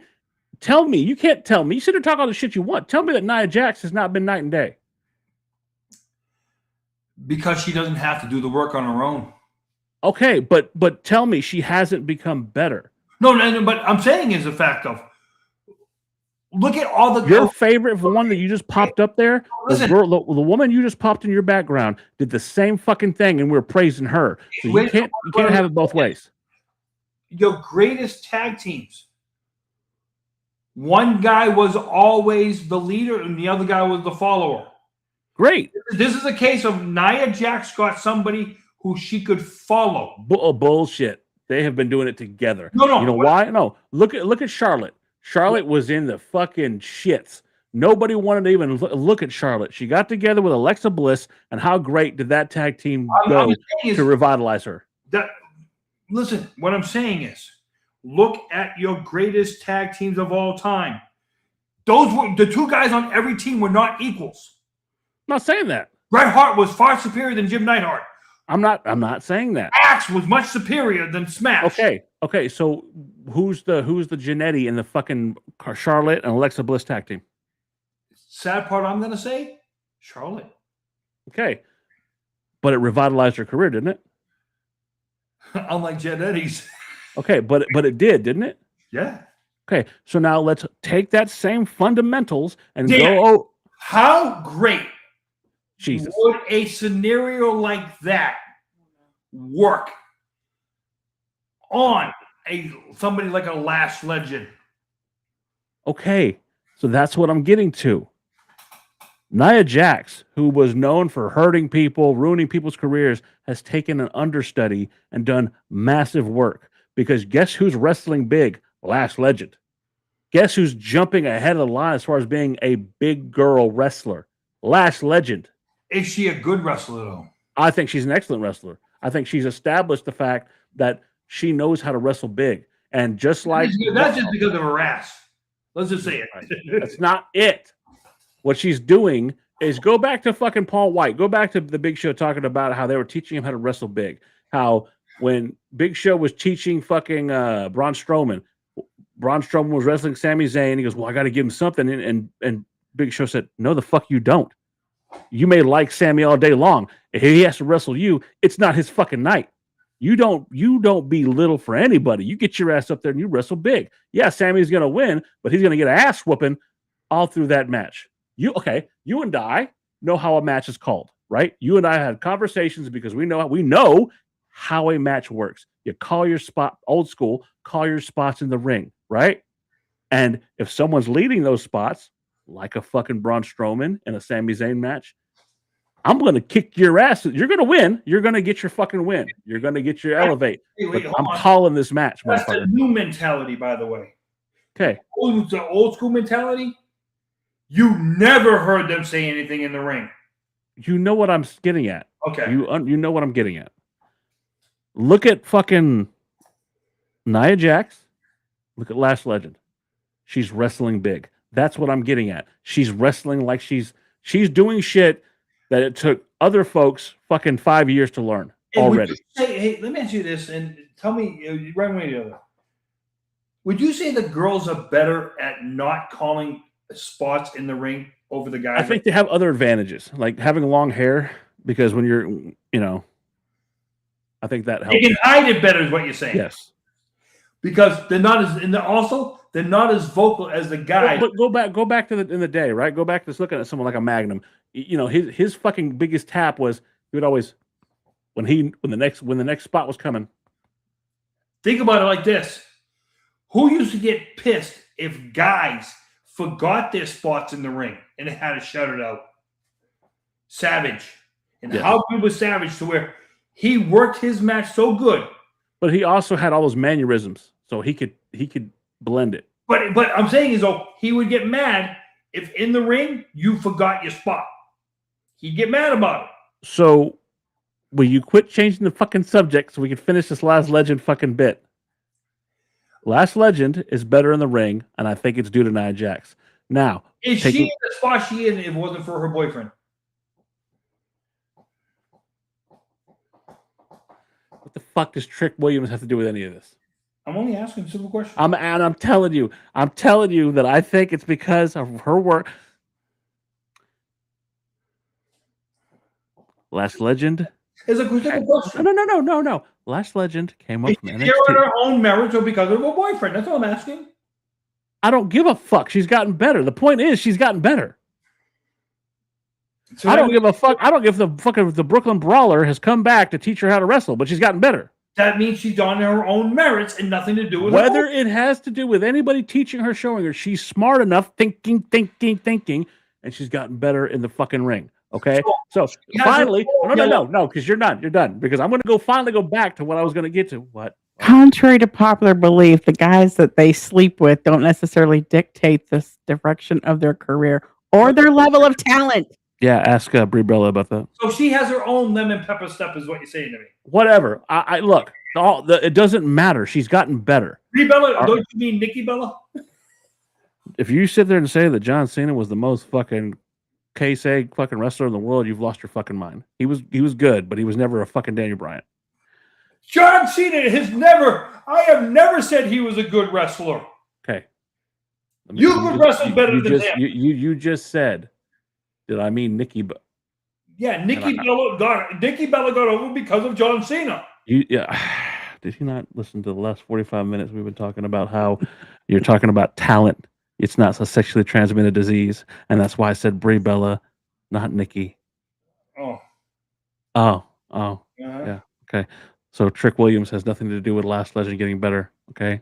Last Legend's just gotten better, and that's not the fucking point. What I was getting back and trying to get all the way back to, but you go on these fucking tangents, and I have to bring the show fucking back because you just run off on cardboard cutouts of Liv Morgan. Anyway, just when you think you got the answers, I'm gonna change the freaking question. Just when I think I have the answers, you start eating glue, and I have to pull you away from you.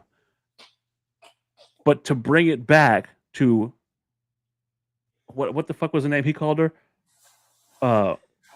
Roxelle. Raquel Rodriguez. Yeah. If Last Legend, who has been on the roster less time, who has been in NXT and come up, can be so improved and so much more crisp and so domineering and so much of a giant. Some people got it, some people don't. No, that means that I think that Raquel Rodriguez is being lazy. I think she got into the Judgment Day. She's been the partner of fucking Liv Morgan all this fucking time. She got comfortable. And if you're comfortable, you're sitting over there eating popcorn and nachos and talking shit and wearing bandanas and thinking your shit don't stink. If you want this, if you love this, if you believe in this, nothing's going to stop you from getting to the top. Creative ain't helping her out either because I don't give a fuck about the creative because the creative's not helping Liv Morgan, and she's gotten over and she's busted her ass. Enough so that she's going to wrestle a cardboard cutout of herself at SummerSlam. Has she busted her ass? Has she been shoved down our throats the same way Roman? I would agree that I'm over. I really don't. I don't know what the fuck they're doing with Dom and Liv. I think what's going to happen with Dom is he's going to wrestle El Grande Americano and AAA and lose the fucking Mega Campeone. But and wait till you see that crowd reaction. Oh God, that's going to be amazing. But I think with Liv Morgan, and she's on the thumbnail, I think the booking for her has been atrocious. I think it can go one of two ways. But who could you have her go with for the storyline purposes? Anybody. She hasn't wrestled in fucking since WrestleMania. But, she hasn't defended the title once. Who would you in? Chelsea Green. Oh wait, she's on SmackDown. Oh, we have other people going to SmackDown. Lyra Valkyria. Oh God. Becky Lynch. Oh God. Anybody. Natalia. Oh gosh. Here's an idea. Put him with Sol Ruka. Even if Sol loses. Okay, but that's the point. Put her with somebody. That's the issue I have with her. Put her with somebody. Because think about it. Sol still owes her one from WrestleMania. I mean, from Royal Rumble. I'm just saying something like that to where, hey, wait a minute. Because I'll tell you this right now. And I hate to say it to you guys. You know, I heard a very famous coach once say, AJ Lee ain't walking through the door. You know, somebody like a Sherry ain't walking through the door. All these great women wrestlers that we used to have, they're not walking through the freaking door right now. But for this little girl right here, but for Liv, you know what the problem is, and this is something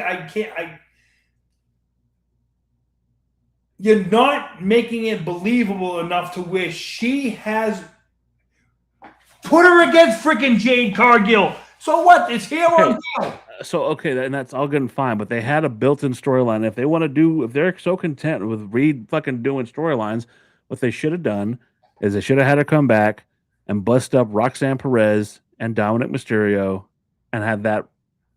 But they didn't. I don't know what they're doing. I don't know what their booking's doing. I don't know what's going on. Dan, and that's I'm glad you say that because you know what? For 3 weeks in a row now, Raw and SmackDown have not been a priority to me.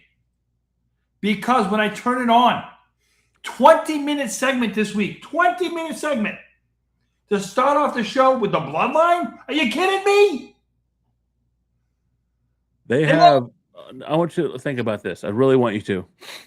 Since TKO's taken over, they have killed the momentum.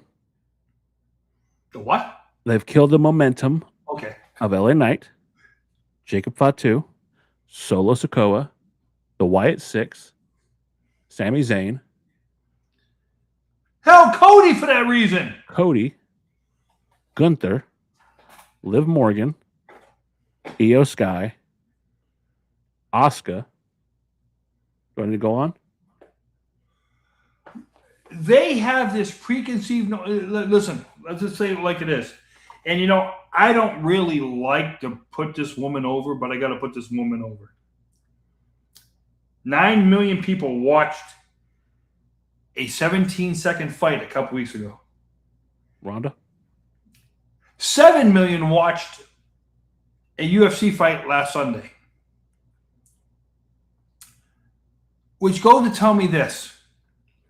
The stroke that a company thinks it has, that company doesn't have that stroke anymore. Your company. But here's the problem, Dan. The company never had the freaking stroke. The performers in the ring had the stroke. If the performers in the ring knew how to do their jobs better, the stroke doesn't need to be there. The fans will come. But when you're showing laziness in the ring, when you're showing you're not attached to what you want to do, there is a place that's getting more viewership. If you can't believe what you're freaking doing, how do you expect me as a fan to believe what the hell you're doing? There's a place that's getting more viewership. There's a place that wrestlers are really getting over right now. Listen, stop talking to me about JCW. I don't want to hear about JCW. No one cares about JCW. I don't like Tekla, but she's getting over in AEW. Hey, Mercedes Moné is killing it right now, and I'm not the biggest Mercedes Moné fan.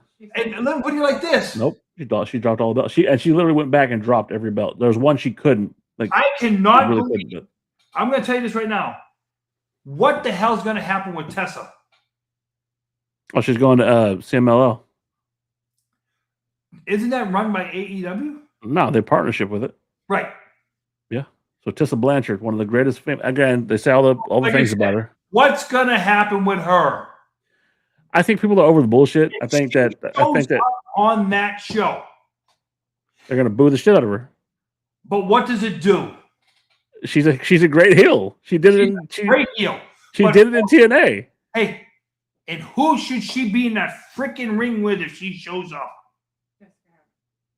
Did you just say Jessica Havoc? Nope. Mercedes Moné? Nope. Who? You mentioned her name earlier. Who? The one that we haven't seen in a fucking year. DMD. She's not coming back though. I don't think. No, I think but I'm saying, her versus her. Hell, I'd pay to watch that, even though I get it for free. God, you're fucking just dumb.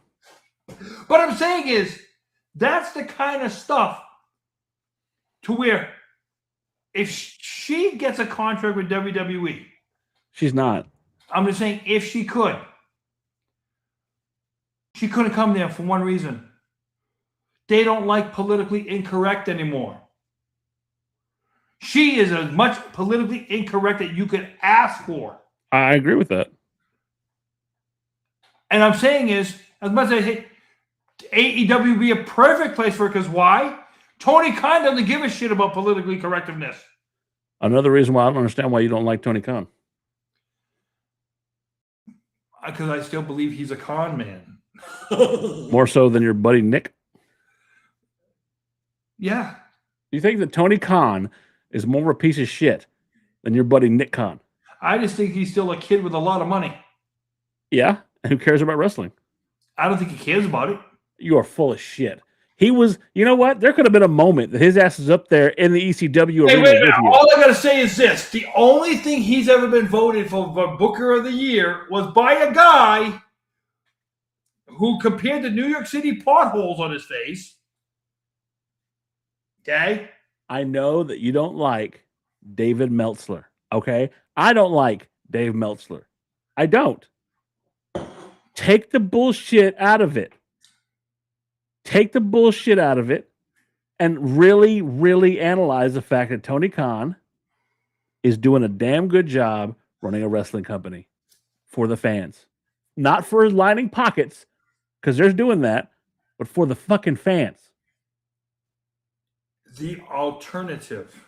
He is. Let me ask you this. When we had that alternative in the late 90s, Yeah. okay? He knows I'm going to find a way to fucking stick it back to him, right? Oh, no, he no, has no. to know, right? He has to know. That alternative in the late 90s Yeah. was on my television. Which was run by your favorite person in the world, Vince Every Rizzo. Friday night at midnight. And you know what? I couldn't wait till the following Friday night. Why? Because it was different. Here's my problem. And I've said, in the biggest problem. You know what? We have about 15 minutes. Hold on. No, hold on. We have about 15 minutes. Let me just finish this. No, you are. I am. I'm going to let you finish it. But last week you said I cut you off. No. So I want to know here and now. Fuck the bullshit. We've done 75 fucking episodes. Truly give me a reason why you fucking hate AEW so much. They're not consistent enough. Is that it? They're not consistent enough. And what? And I'm going to tell you, let me tell you why. I lived through the Attitude Era. You lived through the Attitude Era. You know what? The Attitude Era to me is done, dead, buried. Okay. Stop trying to relive the Attitude Era. And what way are they doing that? Let's see here now. Listen, I know you might love him. I have never liked John Moxley. Okay. Chris Jericho. Okay. Edge, Christian, all these old ex-WWE guys who went down south to make a name and a buck for themselves. Oh, not a name, another buck for themselves. Okay. Okay. Who is the number one face of that company that they've created? MJF. MJF. Take away everybody else. What do they have? Will Ospreay. Take away everybody else. Tony Storm. Tony Storm wasn't made in AEW. Okay. Swerve Strickland. Swerve Strickland wasn't made in AEW. Damn sure wasn't made in WWE. Wasn't made there though. Listen. So wait, hold on. So MJF wasn't made there. For 20, MJF was an indie guy. hey, for Will 20 Ospreay was an indie guy. Listen, for 20 years, Vince McMahon did not make one freaking wrestler. He didn't. 20 years, he didn't make one wrestler. Didn't make shit. Nothing. Okay? But you know what the sad part was about that though? What? He knew how to reinvent guys. Okay. My thing is this. My biggest problem with AEW is the fact that I'm sitting there watching the show If I miss one match, I don't have to worry because the very next match is the same match that I missed. Okay, so then you're saying that there's no consistency, which you just literally define what consistency is. I'm saying what consistency is this, okay? Be consistent with your product. And I'm saying is I don't need to see the same freaking match. That's not consistency. I'm not saying that because I don't see that when I watch it. And you know what? Hold on. The last pay-per-view you and I watched together of AEW, you truly enjoyed it. You said you enjoyed the matches. You thought they were really good. Okay, hold on. You say that you're getting wash, rinse, and repeat with the WWE characters that have gone over to AEW. Okay. Christian Cage is doing the best mic work of his entire fucking career. Why? Because he's your father, Gerard. He was doing the same thing in TNA. No, he wasn't. You're going to sit here and tell me that the AEW Christian Cage that you're getting now, that means you're not watching the product. You haven't been watching the product for years because this heel version of Christian Cage, who walked up, gave his brother a hug, his wrestling brother.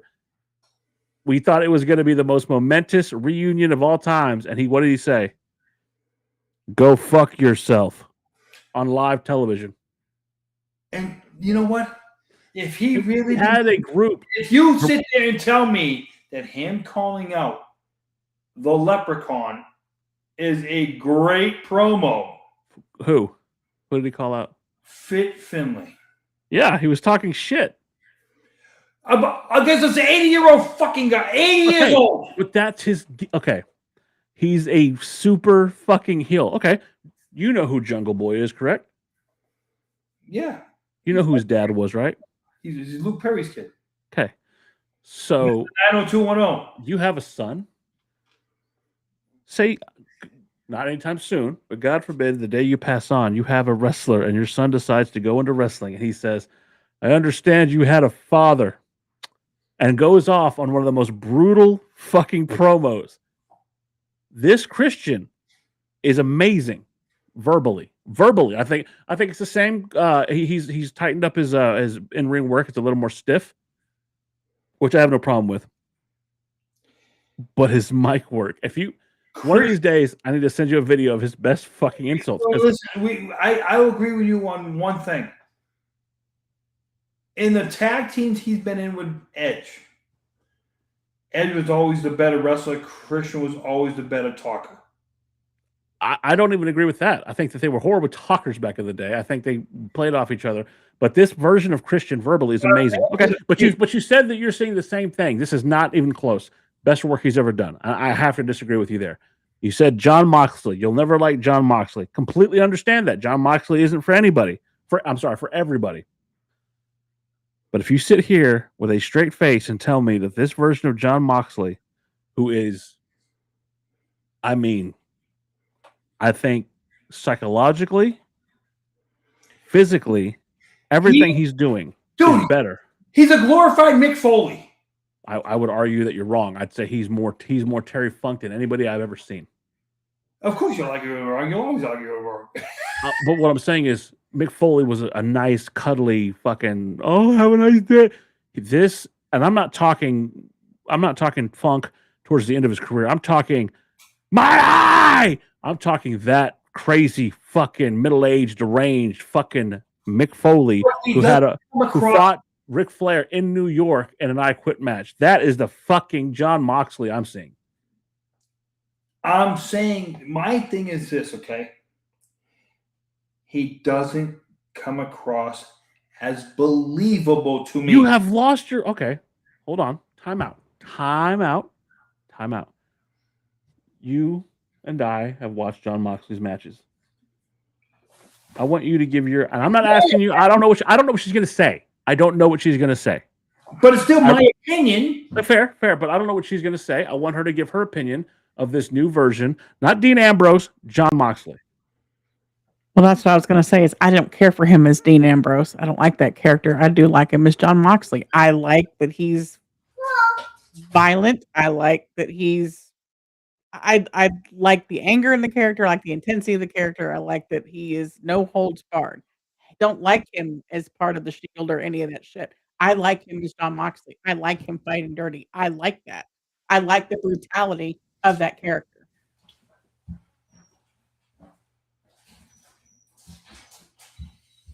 And I'm sure there are plenty of other people that feel the same way because they've given this product a chance. You see, I get it, Gerard. You know what? Maybe it just hit me now. But 10 minutes ago in this show, maybe it hit me now. You are so convinced that all these characters in AEW are just wash, rinse, and repeat WWE X stars. This is why I like Tony Khan. Okay. And I can finally tell you and verbalize why I like Tony Khan. Is he the greatest booker of all time? No. I'll concede that. Does he have the best business running a company? No. I'll absolutely concede that. What that man does, though, is he sits down like a Paul Heyman used to do, and you speak very highly of ECW at times. He sits down with these stars and says, what do you want to do? How can we bring out the best you? He's smart enough, I think, to know that he's not smart enough to be and coach and tell these people what to do. John Moxley's character, his evolution has been amazing. Will Ospreay, who I didn't think needed anything. I didn't think it needed shit. I thought it was fine as it was in the Indies. Has come so far. Swerve Strickland. And if you say that WWE had anything to do with the evolution of Swerve Strickland, they changed his fucking name and watered him down, put him with a group called the fucking Money's Team or whatever. It was horrible. He became the first black AEW champion, and him and Prince Nana. Who the fuck saw that coming? Who the fuck saw that team coming together? Amazing. Finally, you said that they don't have any homegrown stars other than MJF. Hangman Adam Page. I know you and fucking Jacob will fucking shit on me for this. A guy who has shown more range as a wrestler than anybody else I've seen in that company. Like a guy who's come from just being one of the Bullet Club to now, he's a bona fide fucking star. And that happened in AEW because they give them the opportunity to do that. I'm not knocking WWE. I'm not. But all WWE does is goes out and farms out for fucking indie talent or puts them in their creative at NXT, and they do nothing with them. Carmelo Hayes is amazing. What is he doing? Ricky Saints came from AEW. What is he doing now? Oh, he's in a match with fucking with Trick. What are they doing with them? Nobody cares. But Let me watch hold on, whoa. When you're in single A, double A, and triple A, there's a certain way to do things. When you finally get caught up to the big show, and let's just put it like it is. WWE is the big show. I agree with that. And we can use the Jade Cargill experience as, you hope when you get that call, when you get that signing, you can adapt to these big shows' ways. It's not for everybody. It's not. There are some guys and girls who go up there thinking, and you know what? There's a lot of criticism right now on Blake Monroe. Yeah. They're comparing her waiting to get there to Mahan, whatever his name was, Mahan. And I'm looking, and I say to myself, I'm like, there's only so many things that WWE does nowadays to introduce new talent. We used to see great ways to introduce new talent back in the 80s and stuff like that. The $1 Million Man, Mr. Perfect. The way you introduce the talent. Hey, Razor Ramon, the way they introduced him. Vignettes and all that. Oh, I'm trying to think of the porn star, Val Venus. The way they introduce guys. Well, what does that have to do with now? They've gotten so far away from that to where I don't know anymore to where on any company's level. So how many more examples do I have to give you that AEW is doing that better? They're not doing it better. How are they not?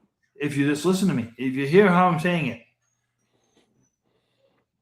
the products all across the board are not like on any Wednesday night, Monday night, Friday nights, whatever, Saturday nights. I can't miss this show. Is that ever going through your mind? I have to find the highlights of AEW every week. I You have to find the highlights. because I can't see it live if I'm working or whatever. No, but I have to. So during the Attitude Era, we couldn't miss shit. Yeah, but we also didn't have all the different ways to catch up that we do now. And you hear what you just said? Yeah. You had to watch back then. You don't have to watch today. I do because I want to know what's happening because I'm so curious about what's happening.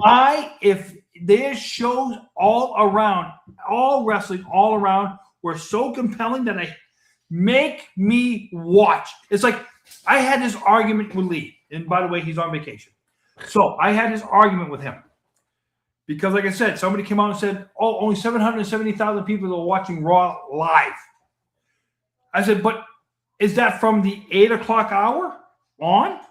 Or is that from 8:02 on? Or is that from 8:05 on? Because I'll tell you this right now, if it was 8:02 on, of course, then they didn't watch it live. They hit the play because on Netflix you can just watch it anything. I agree with that, Tissa. We talked about that. There you go. And the problem is nowadays, okay, you have so much content that you can watch these shows. It doesn't surprise you anymore. It does though, but and that's the thing. Okay, it doesn't because everything. It does okay. Maybe it doesn't surprise you, but I look in the last 74 episodes that we've done this show. I have given up on AEW. I've given up on WWE. I've gone back and forth. I'm not going to watch wrestling anymore. And then I said, you know what? No, I'm not being fair. I'm being a tribalist, and I watch both. I don't like WWE at the moment. I can't stand them at the moment because it's boring as shit. Yeah, it's called skip the commercials. Exactly. Skip the freaking commercials. Hey, but what I will say is this. I have found a passion for wrestling again. Next week, we got 4 shows. We got 4 shows. And that's great. But what I'm saying is I have found a passion for wrestling again in a company called AEW. Because the in-ring product is amazing. Watching these guys, and you sit there and tell me that they do the same thing over and over again. I'm sorry, I don't see Konosuke Takeshita and the fucking and the Rainmaker. If you put freaking glasses on when you watched, you probably would. No, shut the fuck up. What I'm saying is, I see Konosuke Takeshita and the Rainmaker put on a fucking instant classic. I watched Kenny Omega. Look, he plays that old dog, that old beaten dog, so well in his match with fucking MJF. I watched Darby Allin, who's winning me over, even though I don't like Darby, but fuck, him and MJF can go blow for blow. It was amazing. I watched someone who is the brother of one of my favorite wrestlers of all time, God rest his soul, Mark Briscoe, carry on the dream of the Briscoe brothers. I see all of this, and I love it. I can't stop watching. I can't stop being into it. I can't stop wanting to be part of it. And it's all because a guy who, much like you and I, grew up watching ECW and the Attitude Era and wanted to make his own mark. What bothers me about AEW and WWE is I have one company who made the mistake of trying to be like WWE and now is correcting and righting the ship. And I have another company who will pretend that AEW is not a threat, but will try to hamstring them every way they can. And it was proven when Brian James, the Road Dogg, said, yeah, they're absolutely terrified of AEW getting any bigger. And yeah, absolutely, they're trying to fucking stomp them out. Not exactly in those words. You know he's going to be the new writer for TNA, right? He possibility is what they're saying. But what I'm saying is they're doing all this. They're talking all this. They're saying all this. And they treat them like they're a pissant company. Much like you do. You treat AEW like it's a pissant company. But if they were a pissant company, why do they upset you so much when they're just doing their thing?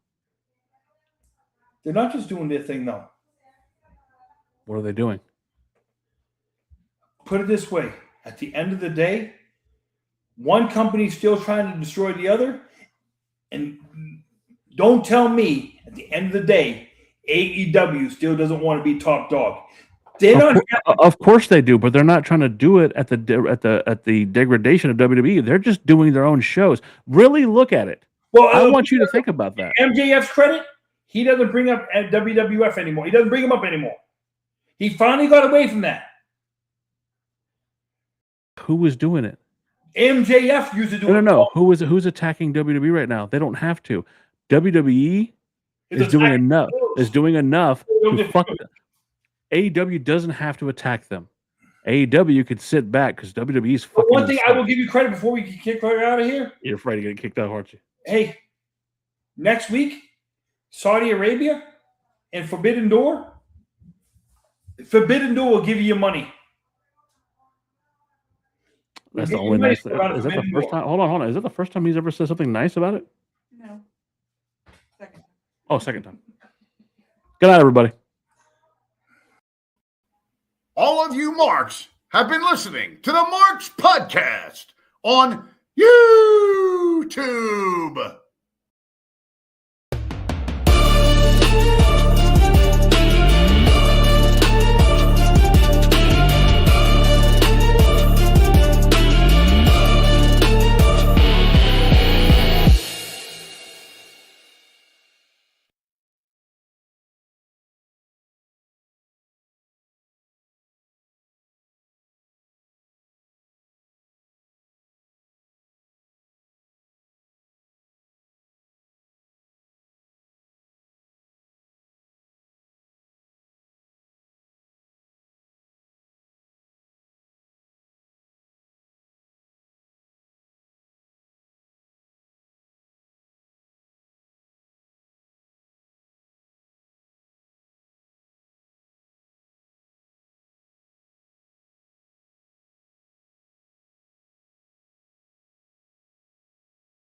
All of you Marks have been listening to the Marks Podcast on YouTube.